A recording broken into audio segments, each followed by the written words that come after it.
Hi, good morning. Ano po ba ang messages ni God today sa atin from Mass?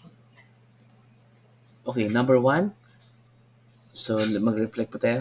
What are our motivations to know Christ? Ano po ba ang mga ginagawa natin sa buhay po natin para mas makilala natin si Kristo?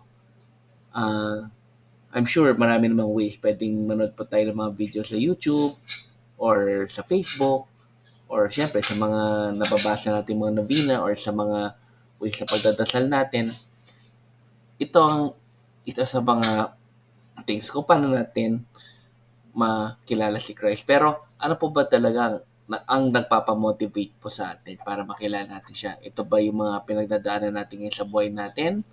Or yung mga things na naisip natin? Or yung mga gusto natin ma-achieve sa buhay natin? Yun ang isa sa mga pwedeng mga motivations kung paano natin mas gusto makilala si Christ. Number two, we are free to choose whether to believe Christ or not. So, binibigay talaga sa atin ng Diyos ang freedom para maniwala or hindi kay Kristo. Pero syempre, konektado to sa number three. But in all His works and deeds, Jesus is the Messiah. So, wala na kailangang patunayan si Jesus sa atin kasi ginawa na po niya ang kanyang misyon na nagpapatunay na talaga na siya ay ang anak ng Diyos or ang Diyos at siya rin ang Messiah.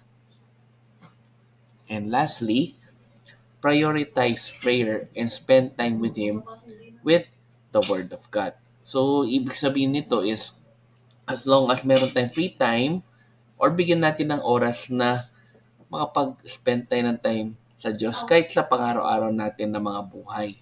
Pwede po sa pagdadasal, uh, pagkikinig sa mga word niya, or paghanap po ng mga things na mas matututo tayo sa word ni God. So, ayan. So, let's end again with a simple prayer in the name of Father, Son, and Spirit. Amen.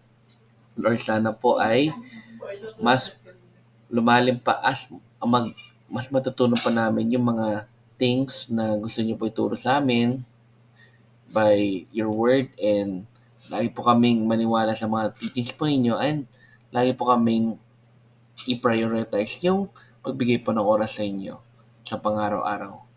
Amen. The Father, Son, and Spirit. Amen. So good morning po sa inyo. Have a great day. God bless. And let's end again with a simple Thanksgiving prayer. Daily thank you prayer. Lord, thank you very much for all the blessings that you are giving us every day.